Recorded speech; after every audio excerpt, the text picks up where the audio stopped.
With Deadpool and Wolverine, the X-Men can finally be introduced to the Marvel Cinematic Universe. Apart from Hugh Jackman's adamantium-clawed mutant, many classic X-Men can become MCU canon with Cyclops, Jean Grey, and even Angel. While Angel could never be properly established in the Fox X-Men movies, here's why we at ScreenRant feel Angel should get a more important role early on in MCU's X-Men.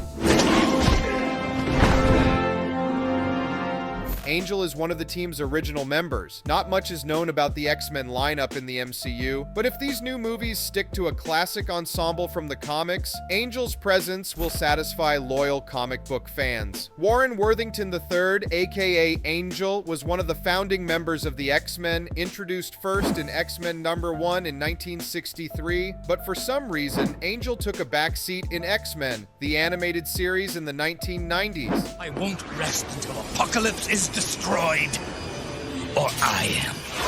Angel was largely reduced to the sidelines. Ben Foster portrayed the character in X-Men: The Last Stand, and Ben Hardy played a younger version in X-Men: Apocalypse. But with both movies earning negative reviews and adding too many characters in the mix, Angel's cinematic appearances also seems largely forgettable. With a new Angel in the MCU X-Men, the fan favorite mutant can finally fly high. Another reason for Angel to take center stage is his dramatic evolution. The Fox movies have spent enough time on Wolverine's origins and solo adventures, but hopefully, the MCU can focus on the equally dramatic arcs of other mutants. Angel's story in particular is interesting because he's introduced as a self-entitled teenager from a rich family, but after discovering his mutant powers of flight, he finally finds a purpose in life. The fact that he renames himself Angel and flies with his white feathered wings also adds a spiritual angle to his journey.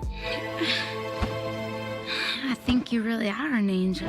If the MCU wishes to stick to comics like the critically acclaimed 2008 comic Angel Revelations, then it's best for the franchise to introduce the character early on as a teenager. Over multiple movies, Angel's arc can get more mature with changes like his transformation into Archangel. If the MCU X-Men movies or shows decide to go ahead with Apocalypse as a big villain, then the world's first mutant would also need the Horsemen of the Apocalypse. In the comics and animated series, Warren goes through a darker and more violent persona, changing from Angel to Archangel. Signifying the Apocalypse Horseman death, Archangel is a major asset to the powerful villain and wreaks havoc for the X-Men. Angel needs to be introduced early on in the MCU so that audiences can get emotionally invested in his character. Only then would his transformation into Archangel feel more tragic and impactful. The Metal Wing Archangel did appear in X-Men Apocalypse, but the character didn't get enough time to leave a lasting impression. Thanks for watching ScreenRant. Stay tuned for more movie news.